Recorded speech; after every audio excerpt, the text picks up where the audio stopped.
everybody. Welcome again to another episode of Studio B. I am your host, Pastor Marcus Holman. Thank you for joining us here today. Before we go any further, you know the drill. Make sure that you go to our Facebook, Instagram, and Twitter, and even our YouTube to make sure that you follow, like, and subscribe so that you don't miss one single episode here on Studio B.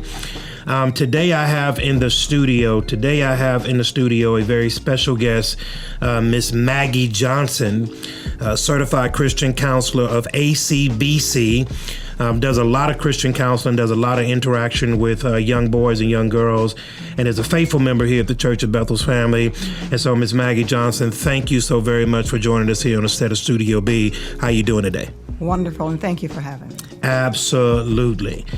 Ms. Maggie, we have this conversation today where we're going to be talking about a very touchy subject, something that has been in the news quite a bit these last couple of weeks and months, but it's oftentimes a conversation that we kind of steer away from. It's the elephant in the room, and it's talking about human sex trafficking.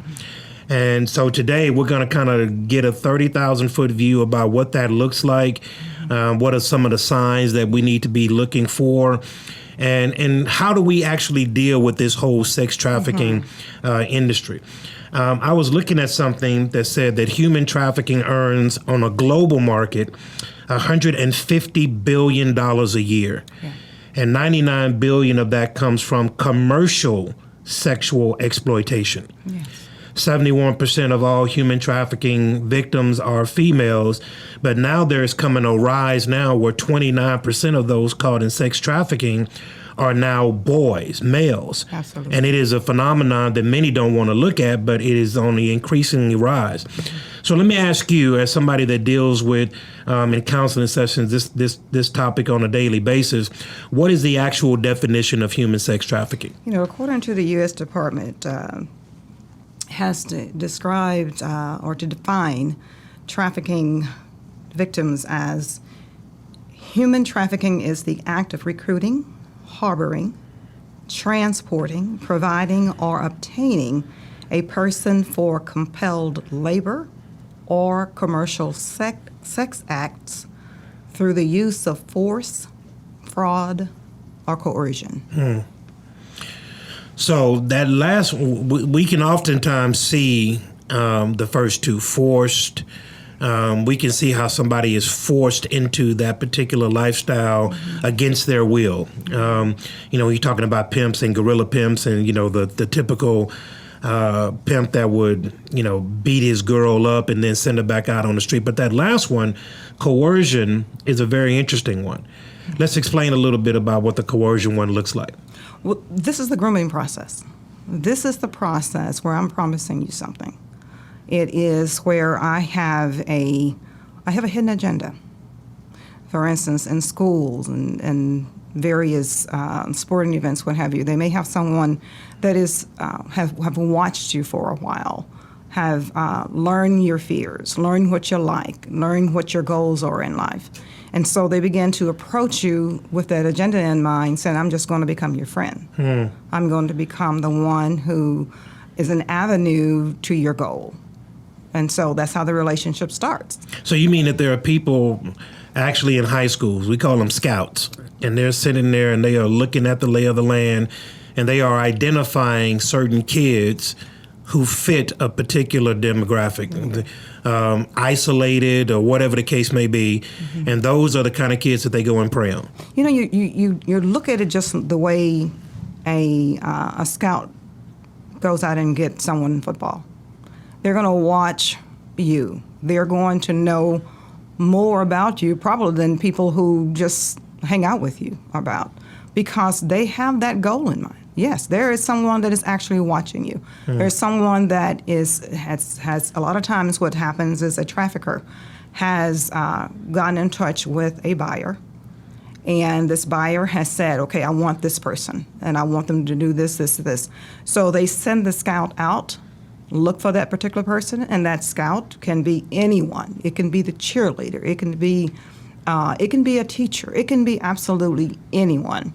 And they get to know that person. They get to know what's going on in their family lives. It's so very important that they know what is going on in your family life because they have an agenda as to begin the process as to isolate you from that individual from their family, so that and friends, so that they can show you that I'm the one that you need. Everyone else is going to fail you. Church on down, it's going to fail you. But look what I'm doing for you. You're hurting at home. Look what I'm providing for you. You don't even have money. Look what I'm giving for you. So there is that coercion. And then it happens to the point where, and that's one. But it also happens in the recruitment, the area of the Romeo relationship, where I'm your girlfriend, I'm your boyfriend, and then there's a hidden agenda to get you into the life as well. So, Maggie, and one of the things when I was looking at the research on this, I'm not shocked. I don't want to use that word, even though that might be an appropriate word to say. But this thing is pervasive right now. It is literally everywhere, to where there was the standard pimp right now does not look like the 2020 pimp. So he's not wearing, fish tank shoes with furs and stepping out of Cadillacs, right? So he doesn't personify that typical pimp or what we think a pimp looks like. Right. And then it's so interesting that people are in this lifestyle that you would have never imagined would be anywhere near it. Right. So you have people that are out there on the streets and boys and girls who are trapped in this lifestyle that come from two-parent households. Right. Successful households where they're not being abused, they're not being mistreated.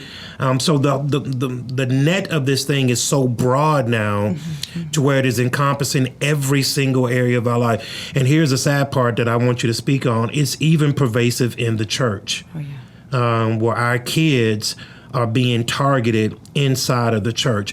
So how do we kind of, and maybe that's too much of a lofty statement, let me just ask you this. What are some of the signs of somebody being involved in human sex trafficking? Just like the identity of the person that is preyed upon and the one that is going after them is changing, that is also changing as well. The signs that the general signs, you would tell you is someone that's avoid eye contact. They're not going to do this. And why is that? Because there is an uneasiness. If I make contact with you, then I'm going to have to respond to that. I don't know how to respond to that. And so, that's not even true. That is true not even with someone who is in a life, but it's just someone who has a conscience that's working against them. We would say guilty conscience, right? Yeah. And the conscience, we know there is no false guilt in us. It's just the guilt that's misapplied, and we just need to know where it comes from. So there's an avoidance of eye contact. So you want to really want to watch that. Why would you not have eye contact with me? What's up with that? And that's something that I really pay attention to. Sexually explicit profile on social media. So if you have you walk with someone and they're showing you something of their profile and you see all these things as derogatory, you need to know, because that person they don't have those videos up or pictures up just for them to be up. So they're shared. So Maggie, let's pay close attention to that one. The social media aspect. Yeah. When we're dealing with our kids, you know this as well as I do. Our kids have a public profile that everybody sees. Mom and dad, this is me on my Facebook, on my Twitter. But then they have another profile, right, the one that they actually do all the interacting with. And when you're looking at social media today, social media is one of the most, it's hard to kind of grapple with the power of social media as it relates to our kids. They do everything on social media. That's where they get all their information from. That's where they do all their connecting with is social media. So with social media being as big as it is, and sometimes being used in this regard, how does a parent recognize those particular signs in their kids? You got to be involved. You got to be involved today. You got to be involved before they go to school, when they come home. You got to be involved tomorrow, and the next day, and the next day, and the next day. Just like technology changes so rapidly, you cannot assume that you know everything there is about your child. It's just like saying the conversation that my son has with me isn't the same conversation he's having with his friend. Yeah. About the same matter. And it would be naive of a parent to think that just because you have guidelines in order saying don't, that your child is going to not. Yeah. How many of us were told things by our parents? Yeah, and did the opposite. And then we have an excuse for our mom, for our dads. Expect that. Check the phone.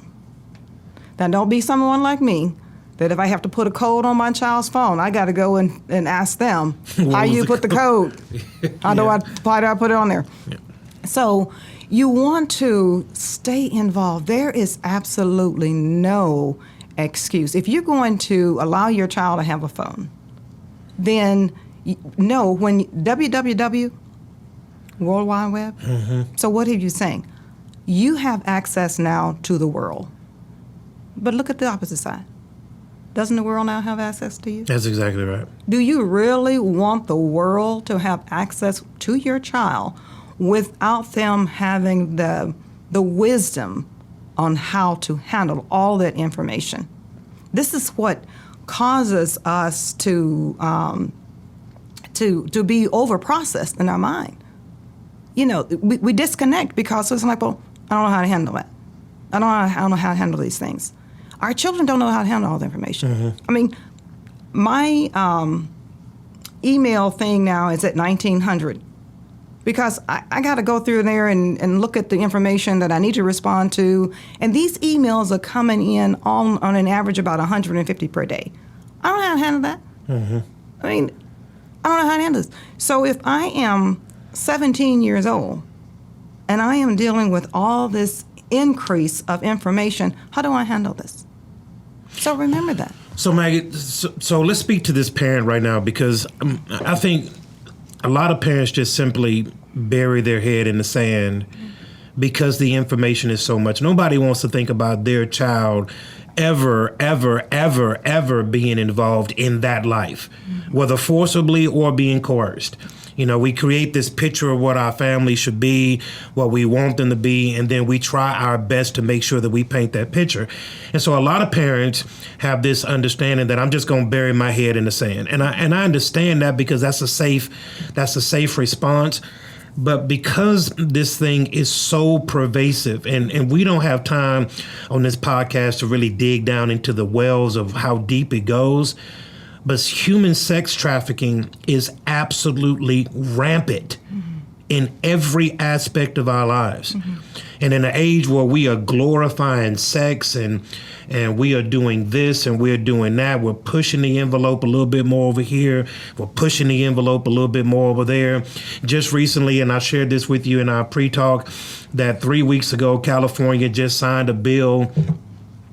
And the bill is actually SB 145. Mm-hmm. SB 145 lowers the age of consent of sexual intercourse in California, but it also creates a 10-year gap. Now, I want you to hear this. This bill would exempt mandatory registration under the act of a person convicted of sexual offense if the person they're having sex with is no more than 10 years younger. Right. Think about that. Mm-hmm. So a 20-year-old right. can have sex with a 12-year-old. Right. A 20-year-old can't have sex with a 9-year-old. Mm-hmm. As long as it's not over 10 years, that person does not have to register as a sex offender. Now, here's the amazing part about that, Maggie. Mm-hmm. It passed in their house overwhelmingly. Yeah. Grown people. Right. Grown people said, hey, that sounds like a good idea. Mm-hmm. Let's not register a 25-year-old who's having sex with a 14-year-old. Mm-hmm. Let's not do that. And so this is coming from the laws of the land, and it is so pervasive in our culture that it's easier, just as you said, to check out. Mm-hmm. But our kids are being caught up in this in record numbers, and the damaging effects on their psyche, their emotional health, their physical health is something that's going to follow them all the days of their life. So my question to you is this: because it's so big, how do you even begin to get a handle on this thing? How do you even begin? Where do you start? You know, I think if you want to eat an elephant, you just start one bite at a time. The only reason something like this get to this level and with this level of response is because someone has convinced themselves, or an organization has convinced themselves what works. The gay community know this works. Absolutely. They know this works. They knew that they would be affected adversely because it did not include sexual intercourse. Absolutely. So they had to do something. Now, they could have done the same thing, and I'm just looking at what when I'm researching in regarding this bill, is that they could have simply amended sexual intercourse. Mm-hmm. But what they wanted to protect was their younger people, mm-hmm. because they want to introduce in this in, I don't know about daycare, but at least in middle school, grade school, because they knew they would be adversely affected. So they wanted to extend that out so that if you have a middle schooler or a fifth grader that is what are they, about 11 years old? Mm-hmm. So they wanted to make sure that if that individual messed with someone within that area, they would be just fine. So they had to do that. I mean, it works for them. This is how it works. We become so desensitized to what purity is. It's not even on our radar anymore. Yeah, absolutely. And that's damaging. So this particular bill, the SB 145, it's going to set precedents for a whole other city. Absolutely. But does it have to? Do we have to be desensitized? Can we look at it and have a plan in place as to how we can combat such a thing from happening? So if we're talking out loud here, and we're talking, of course, as born again people who believe in the Lord Jesus Christ, who use the Bible as our guide. So maybe our point of view is skewed from a particular vantage point. However, we understand that the Bible talks about sex, and the Bible talks about Rahab, one of the most infamous prostitutes in all of the Word of God. And it also talks about how God changed her life, right? So the dynamic, God doesn't shy away from these issues that are on the table right now, mm-hmm. but there is a direct correlation of how God can change somebody's life who is involved in that. Absolutely. The problem that I'm having here, Sister Maggie, is when we're looking at our times, we know we're in the last of the last days because of what we see going on. We know that. And again, coming from a biblical perspective. But with this thing with sex trafficking, what used to be taboo is now been normalized. It's now on your TV. It's on your telephone. It's everywhere. It used to be where your mom would say, "Girl, you're too fast. Mm-hmm. You're too fast." Now those too fast girls are just normal, and so now the problem seems to be spreading like wildfire. So if I ask you a question about human sex trafficking, how difficult is it to get out of that life? You deal with people who are in this particular arena, mm-hmm. Who have been in sex trafficking, who have been sex trafficked. How difficult is it to get out of that lifestyle? Short of disclosing any counselees or anything, it's a fear that you're not going to imagine. We can't even grasp that someone. No, let me back up a little bit. When we refer to pimp, we're normally thinking that there is someone that is going to be watching over you. Okay. People are trafficked. They still go to school. They still come to church. They still sing in the choir. They are still in youth group. They are still doing their normal thing. They're passing tests. They're doing all of this. But they have to have excuses, a mass exit, connection with them at all times.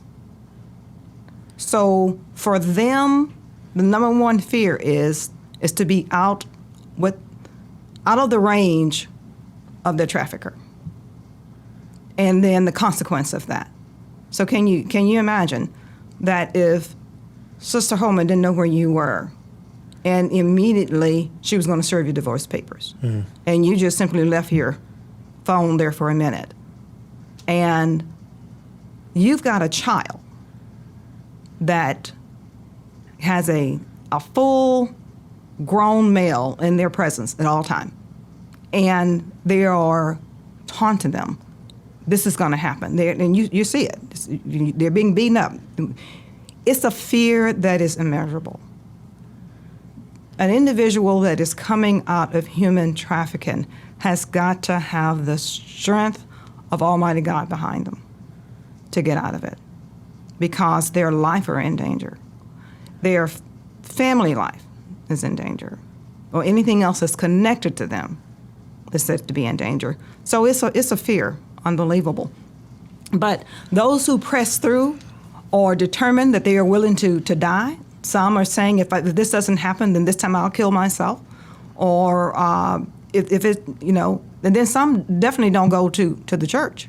They won't go to any place that has, they won't go to the police department. They won't go to any place where they know their pimp is going to look for them. So they will go to another location. Someone that said, okay, you can run here, or you think you can run there, and so you run there. So you don't go to the common places, the normal places, because you know you're going to be found out. Then you'll go some places and you take that chance. You run the risk. You will run the risk of your life, of your family, and a lot of times people don't do that. They will not risk. So they stay in there with the life expectancy probably for about just a few years. We did a tour around the city of Houston. I think that was maybe about a year ago. And it was with Elijah Rising. Right. And we did a tour around the city of Houston. And I was absolutely amazed. And they were pointing out all of these brothel houses that were hidden in plain sight. I mean, Absolutely. hidden in plain sight. And as a matter of fact, I was even amazed when the guy said, no, that's a sex house. I'm like, it's in a strip center. Right. It's like right next to a grocery store. Yeah. And so I was just amazed at how pervasive this thing is just in the city of Houston. But even as we went to the museum and we walked to Elijah Rising Museum, and they had these particular things in there, one thing that I noticed on the wall was a occupancy permit Absolutely. by the city of Houston. And so a lot of these brothel houses that are known brothel houses, known sexual gathering places, have occupancy permits, which is amazing. Right. Like, how do you get a permit for a brothel house in the city of Houston? And it got me to thinking, Maggie, because this thing, and as you begin to start peeling the layers off, you just keep on peeling because there's so many different layers to it. How do we grab this? How do we, what's the starting point? There are so many organizations out there that are doing the best they possibly can to intervene in these young kids' lives, to get kids off of the street, to get those who have been trafficked back into safe environments. But it seems as though if we get one, that gap is filled by four. And it seems as though the problem is just so big, again, going back to the parent, that most people just check out because the problem is so big. And so my question to you is, as somebody that deals with this, is at a grassroots level, how do we tackle it in a very tangible way? And do we look at numbers, or do we look at, as your point said before, just reaching that one? How do we do it? I think the most effective way that a parent can handle this big problem is to develop that relationship with your child. Have that relationship that is open for communication. Don't be shocked at what your child is telling you. Be involved at every level of your child's life. So number one is the relationship. Keep it open because their groomer, that's what he's doing. He's developing a relationship. Now, the guerrilla style, they don't have to have a relationship. Mm-hmm. But when it comes to the CEO and the Romeo relationship, it's developed that way. Now, describe the CEO. Well, the CEO is well dressed. He shows up with a, we would say he was an accomplice, but he shows up with his business partner. He's in a three-piece suit. He is clean cut. He has, I want you, you look like you should be a model. I have an opening, da-da-da. I'm going to make sure you have your photo shoot. I'll pay for that. I'm going to make sure that you have modeling assignments and pay for that. And, this is someone I have recruited and let them talk about. And so they do. And it's just as innocent. You've got forms, you've got all the information there, and you just set it up. But he has an agenda. And so he's very unassuming. Absolutely. He's very unassuming. You would not. You're not talking about someone that doesn't know what he's doing. I mean, he's got his psychology down pat. He probably has degrees down pat. He's pretty a professional in the sense. So it's all there. Know what a pimp is. I don't even. To me, that word is kind of old. Yeah, outdated. It's very, very antiquated. Mm-hmm. So something like this manager, because when they take the individual to a hospital, they show up as a manager. So just let your child know what this person is going to do. Matter of fact, even just sort of role playing. There is so much information online now. You should know what a manager is going to do. You should know all these things by now. So just start there. Don't try to tackle the whole thing. And if you, when legislature comes up, be familiar with it. Just go online and Google it and say, well, what is the sex trafficking legislature coming up? What is it doing in my city? And I'll just do that. But if you don't want to go that route, then don't go that route. Do what you can do. And as you do the little, more shows up. So don't try to do everything. But you've got your child with you the majority of the time. Use it. Turn off the TV. Mm-hmm. Talk about those things. Role play. Let them know what someone looked like. Let them know when a friend start talking to you this kind of way and promising you things, and don't you have to tell your mom about it. Or tell your mom about it, but I know she's not going to listen. This is what mom going to do, because there are people out there that have been hurt, and they know. That's why it's important that they get to know your family lifestyle. Have you been abused in any kind of way? 1 out of 3 people today, you're in an abusive situation. So there are 4 of you sitting around, what have you? 1 of you have been abused some kind of way. And that's women and men. It doesn't matter. The statistics, if we really, really got that out there, the number of men that are abused, it would just blow us away. So, Sister Maggie, you were talking about the statistics of 1 in 3 are from abused relationships. Continue with that thought. 1 in 3 individuals. If you got 3 people that are there, there's been 1 person that's been abused. I mean, it used to be much broader, but now that people are comfortable or coming out of the closet per se, and knowing that someone will listen to them now, or you mean there's a chance I can get help? There's a chance that, and then someone might have, there's some money involved in here. They're talking. Now, did this just all of a sudden start happening? No. It's just when there is information avail itself, and there's a freedom to talk about it, you're going to have more people that are coming. Now, this is true not only of men and women, but you got children as well. You've got people who were abused as a child, and what you got, 30-some years come into life? So it really shouldn't shock us.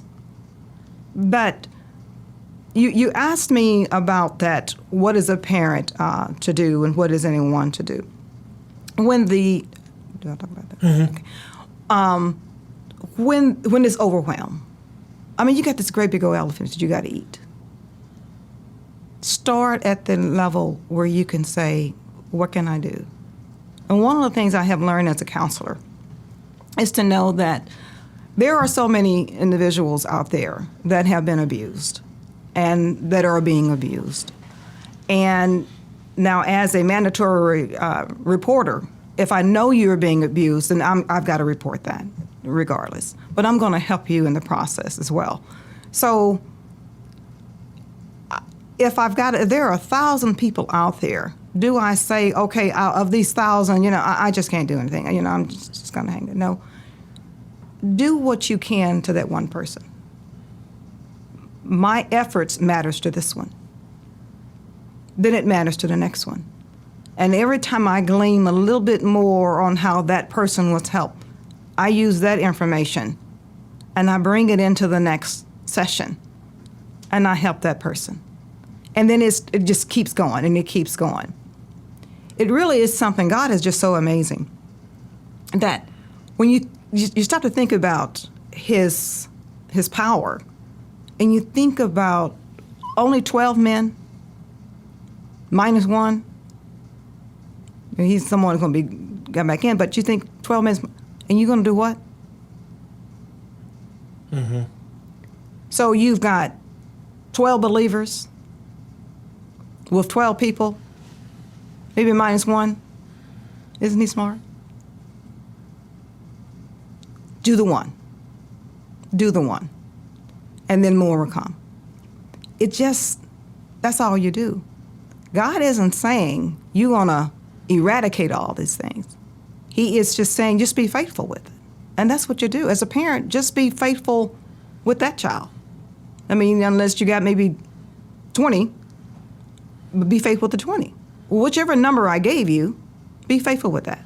So in respects to practical everyday, this is how we tackle it. Maggie, so let me ask you a question in regards to where does strip clubs, what part does that play in sex trafficking? Is that male adult clubs, is that a part of sex trafficking? Yeah. And how is it? Well, it's just like asking, okay, there's an ice cream yeah, that's right. and a hot dog stand. It's feeding a hunger, right? And it does. These are just organizations that are legit, all because of our laws.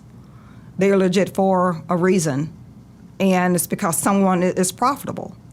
Whenever anything is profitable, it is going to somehow work its way in the fabrics of acceptance in our society. Either through entertainment, it's going to work its way. And it's going to have the consequence thereof. So we don't necessarily have a government that's into the aftermath of it. It's just, what is it going to do for me? Going back to the permit for the parlor. You've got, hey, I need my nails done. Yeah. I need my nails done. But I need my nails done. Okay, so men's need the nails done. Or women need the nails done. So I provide that service. But it's not going to be provided up front. I mean, who's going to do that? Mm-hmm. You're going to shut my money making. I mean, what, $40 for some nails when I can get $400 behind? You think I'm going to tell you that? Am I going to give you the money behind that? No. So it's the behind the curtain. So now I want to talk about something. I want going back to our tour with Elijah Rising, you mentioned nail parlors. As we're taking our tours around the city of Houston, a number of those brothels that were known sex trafficking havens were parlors. And so, a massage parlor here, nail salon here, but got backroom action in the back. And one thing that I learned when we was on there is that each one of these particular strip clubs pays into a particular, I don't know what they're called, but an agency that governs these strip clubs. And each one of these strip clubs pays a particular fee to this task force that goes around to make sure that they are ensuring the safety of the girls. Well, if the strip club is providing the money for the task force, that's like the wolf guarding the hen house.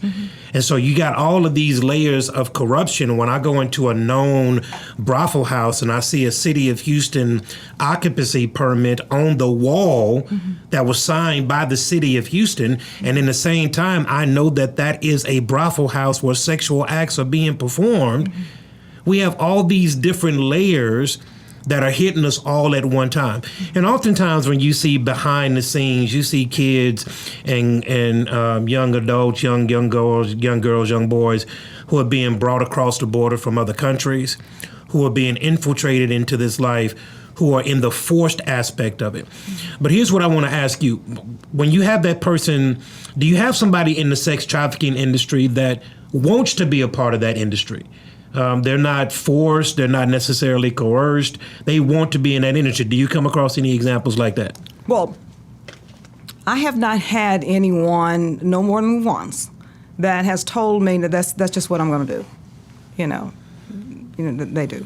And as far as an international situation go, there is usually a ploy to get you here, and you are totally despondent where you are. Yeah, now speak on that. There's nothing happening in your country. You can't make an adequate living. You can't provide for your child. So you come over here by invitation, saying, well, okay, my girlfriend, she said that, she's making money, and so I come over here and make money.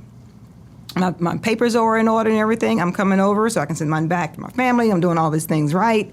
And so I come over. I'm going to be doing nails. That's the thing I'm doing over in my own country, but I can't make any more money because shut down. So you come over here. That's what you're going to be doing. Only to get over here and have your ID taken from you. Yeah. Your passport is no longer there. You don't have access to your family. You don't have access to get out and go do anything. You are stuck in a place with poor ventilation, and you are laboring. You have no days off. You have nothing. And if you are doing nails, you might be doing sex one. You might be doing a whole lot of other things. So there's a ploy. So yeah, it happens all the time. And not only that, when you consider that, you've got people who would these marriages that are coming from foreign countries. I'm gonna not just want a wife, what have you, and then you're coming over here and you're being trafficked. So it's all over the place. Absolutely. So when you're looking at worse and talking about the different aspects of sex trafficking, one of the things that was always said early on in life was that marijuana was that gateway drug to all other drugs. And there's also a gateway into sex trafficking. Talk about what the role of pornography and how that plays in to the whole sex trafficking industry. Pornography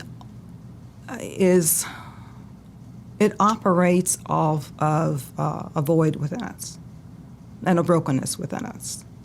And it's never the main issue. It's just simply the fruit on the vine. And so it just makes itself in way, and it grows and grows and grows. Pornography, for it to be seen, and it takes a picture, it's on your brain, and it's recalled. It's just recalled. You don't even have to really try to think about it. It just keeps popping. Yeah. So it pops. And when you get to the point when you can't control your thoughts about it, it stays. And then it heightens you. It heightens. So when we are heightened about something, we're going to do something with it. So what do I do with it? I mean, do I just sit here and or do I do something about it? So I go and I express myself in some kind of way. And this is men and women. And so, because when we make the assumption that it is a man issue, no, it is a woman issue too. That's right. So when we look at that and we go say, well, what it is doing? Well, it is exciting the chemical in my body that has driven me to the level of excitability. So I go and do something with it. You're not just going to sit there and just do absolutely nothing, not very long. And so there are means by which you can express yourself. So you've got your brothels, you've got the prostitutes, you've got your sex trafficking. This is where our Johns come from. And we learn as part of those tours is that in the Galleria area alone, it's the most profitable, during lunch hour, it's the most profitable time of the day. In the Galleria, the height of Houston, all the prosperity, all the businessmen, all the affluent areas, in the height of the Galleria. Well, we all want to go to the Galleria Mall. That is the place. That is where a lot of this stuff is happening in the city of Houston. Right. And see, a parent needs to know that. Your daughter, 16 years old, she just got her car. She gets a few friends. They are on spring break. They go to Galleria. You're just hanging. And you send your daughter out with her friends to the Galleria, eating. Tell her about the pimps that are going to be there. Tell her about the CEO that's going to be there. Tell her don't go to the bathroom alone. Tell her to don't let someone come up to her and say, let's talk about this. Yeah. I saw you just bought that. Hey, I got this, Tell her about the person that's overly friendly. And this will be your own age, or it can be an executive. Tell her about that. Tell her about those hot spots, what to look for. Because you're not going to have a 16-year-old and put her in a closet. And tell your son that he can be approached as a pimp as well. Tell your son that you got your father, you got a son, and say, man, hey, I told you about the birds and the bees, but let me tell you about the fleas. And so you begin to talk about the man that's going to approach him. He's going to look robust. He's going to be athletic. He's going to promise you, all these things, how you could make a lot of money. I know you're not going to want to tell me about it. The little $50 that you're getting from me on a weekly basis is not going to look like anything when you can make $500. I know he's going to tell you all about that. He's going to have someone with you that's going to talk, hey, I'm doing this, I'm in school, I'm going to this college, that college, going to be all of those things. It's going to look so good to you. And you're going to want to jump into it and don't tell me anything about it. Tell them about that. Because don't tell them that he's in a pink suit. Don't tell him that he has a fro that's out to here. And that he is not clean shaved. Don't tell him that. Don't make he don't no rings all over his finger. He doesn't have that. He's very unassuming. Absolutely. And so you speak, and I like this part because you want to put some meat on this bone. So specific things that you need to be looking for in regards to just red flags. When your kids come home and got a brand new pair of Jordans on. Absolutely. Okay, where'd you get that? And they got a brand new phone. Just certain things that you need to be paying attention to, not just as a parent, but even as an adult that has kids within their circle, which I think is absolutely so important. And I think, Maggie, when you're looking at right now, there's even this thing going on with Netflix and this whole documentary called Cuties, and to where they are exploiting 10 and 11 and 12-year-olds that are dancing very sexually provocatively. They are touching their private parts. And over the last 3 weeks, Netflix has lost about 1.2 million people in subscriptions because people have canceled their subscription to Netflix. But I think it presents a larger problem in so much as that would even be something that would be recommended to be put on the TV. I just think that the envelope is being pushed so far, so fast, that stuff that would have never been appropriate 20 years ago is now just mainstream. And so when you're looking at how sex trafficking has changed over the years, I think that's one of the reasons why many people can't even recognize it. It's because we are looking for the Cadillac. Right. We are looking for the gorilla pimp. We're not looking for the CEO. We're not looking for the Romeo. We're not looking for the Scout. We're not looking at the guy in my school. Like, that's my friend. He came to my house. He knows my people. So he can't be someone that is recruiting me to somebody else. And so because it has changed so much and it is ever evolving, we really don't pay attention to those warning signs. And so when you got a parent out there that may be listening, and again, I understand the thinking, I would dare not even want to think about that for my child. But I think that's a naive approach. I believe it's a naive approach because if you bury your head in the sand, it does not stop the problem from coming. You just won't see it coming. So as you're looking at these people coming up right now, and you talked about pornography, when you're seeing what's going on with pornography and the access to the internet and the access to pornography, you talked about gaming. Gaming is another way that they get people involved in the human sex trafficking ring. So talk a little bit about all these different avenues that these people are using to bring these young kids into human sex trafficking, like gaming. Especially gaming. I mean, recently when we, I think both, well, it wasn't recently, it was in 2019, when we were at a convention and learning about gaming, the same chemical in my body and yours, and that excites us to, and then it's taken it's just out there. But you eat a piece of candy, it has sugar in it. Okay, regular sugar, fine. But you put high fructose corn syrup in it. It excels that. Sugar will just give you that. It's gonna, a little height, what have you. But if you give me high fructose corn syrup, so that's what this chemical is doing. That little bitty thing of, you're just doing your little thing, your Pac-Man. Oh. But now you give me sensual gaming. So you've taken an individual that had a normal response to something that's exciting, and you go through levels. Well, now you don't have to do that. You just get to the game and it's already up there. So what you created is an individual that has to be at that level of excitement instantaneously. They're not going to want anything else. So that's what gaming does. That's what pornography does. It keeps you going up, up, up.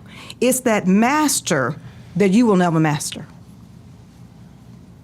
And it is that control that you've given over. And you've given it over voluntarily. And every avenue, it doesn't matter whether it is, the enemy is not going to say, okay, we're not going to use the TikTok. We're not going to use that anymore. We just going to take every avenue there is. Every person there is. It can be a game. It can be social media. It can just be anything that touches our lives. Consider it as an avenue. Look for it as an avenue. The enemy, when you really look at what the avenue that Satan used, for crying out loud, he was with the Messiah. So why should we think that there is going to be a safe place?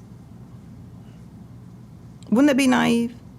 I think it would be naive. And Maggie, I think from our standpoint, again, as Christians, we have a perspective of understanding this through the lens of the Bible.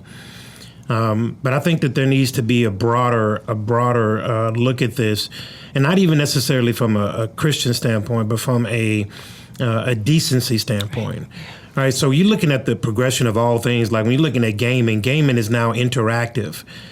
So it's not just me playing Street Fighter on on my TV with my remote. Now I have on headphones, I'm online, I am connected to other people in other places, sometimes in distant countries far across the globe, and we are all interacting on the same game. And so now they are totally interactive. The games that you see right now, the military games that you see, all of these things are now interactive to where it requires the assistance of other people. It is a totally different set from when I came up.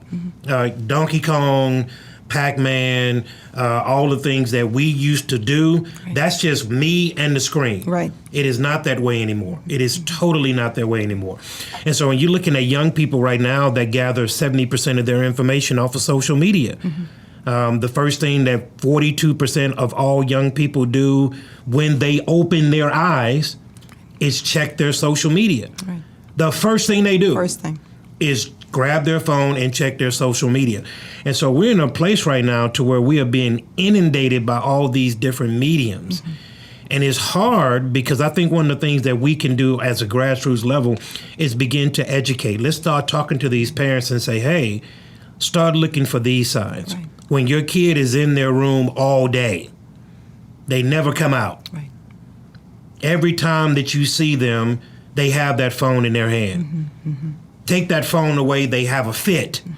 Start looking at signs like that because those are signs that indicate something is off. Right.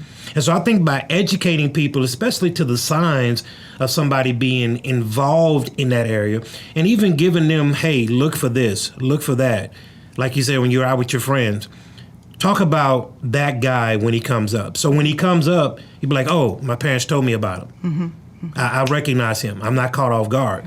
So Maggie, as you're looking at grassroots levels, especially in the church, even the church, and maybe this is a sad report on the church, but we've done a horrible job in it. We've done a horrible job. We preach Jesus. You got to get saved, come to church, try to live the best life that you can. That's the gist of the message of the gospel. And we have missed the points to where we are empowering people to live outside of church. We live great when we're in church, but we're not empowering people to live outside of church. So let me ask you this. What advice would you give to somebody who may be in that life right now? Get out if you can. Survive. If you are being trafficked, of course, you're a minor, let's run. And I'm going to report it if you're a minor. But if you are an adult and you are consenting to it, God has another plan for you. And I talk about him. And I'm not going to judge you on any kind of level. I'm not even going to criticize you where you are. So talk about that child first. Talk about that child that is watching, and maybe when I say child, 16, 17, whatever it may be, talk about that child that's in sex trafficking right now. Because this is going to go across Twitter, Instagram, all the mediums, and they, by the grace of God, has skimmed across this podcast and hear us talking about sex trafficking, and they're in it. Okay. If you are in sex trafficking right now, I've already identified you.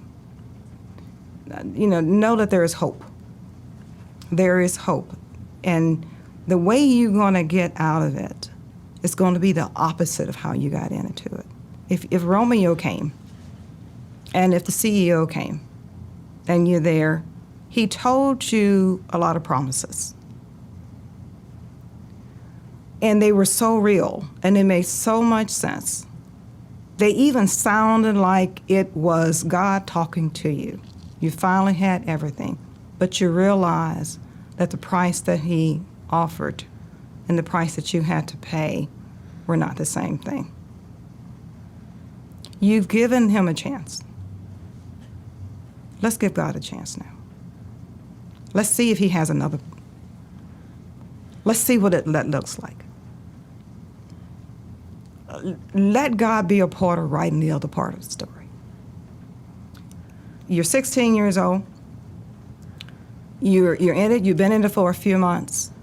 Let's say it happens when you're 15, that the relationship developed and it came to this, you thought he was going to be your Romeo. He was going to be everything. He was going to be the one that started your career right. Was going to be that you could be married by the time you're out of high school. And now you're in a hotel room filled with the men that you got to please within the next 24 hours. They keep coming, and you're there, the only one. Take a chance that there is somebody there that's going to help you get out. Just take that chance. I've heard stories like that. This is my real name. Take that chance. And if that you don't hear anything, take another chance. So Sister Maggie Johnson, talking about sex trafficking on today. Just something very, very quickly. If this Studio B goes across on all social media platforms, Facebook, Twitter, Instagram, YouTube, if there's a person, a girl or a boy right now that is caught in sex trafficking, and God, by his grace and by his mercy, has allowed them to come across this podcast, and they're saying to themselves, I want to get out. I don't want to be in this anymore. It wasn't what I thought it was going to be. How would you encourage that person to take the first steps on getting out? What is the first steps on getting out? Knowing that there is someone out there waiting for you to make just that decision. Elijah Rising. You can just, Elijah Rising. And they are there for giving you information on housing, job placements, education, prevention, training. Is giving you day services, facilities. There's bedding, a place to stay. Another one would be thelanding.org. It is a day drop-in center providing counseling, toiletry items, clothing, assistance for exiting the life as well. I would start with those two. So ElijahRising.org and thelanding.org are some real grassroots organization that you can contact. If you're in that lifestyle right now, I want to encourage you to the depths of my being. God has such a greater plan for your life. God has not willed this for you in any way, shape, or form. And if you're in this place and you want to get out, and hopefully that you do, those are two websites that you can go to get immediate help. Somebody can talk to you and counsel you through that particular situation that you're in right now. And Maggie, we're going to continue this sex trafficking talk on our next podcast. We will have a young lady who has a lot of familiarity with this, who has gotten out of the life, and will provide some valuable aspects in that. But I want to thank you for coming on and talking about this subject, because I think it is a subject that we don't nearly talk about enough. And I think when you really begin to start doing your research on this, it will blow your mind on how big and how deep this thing goes.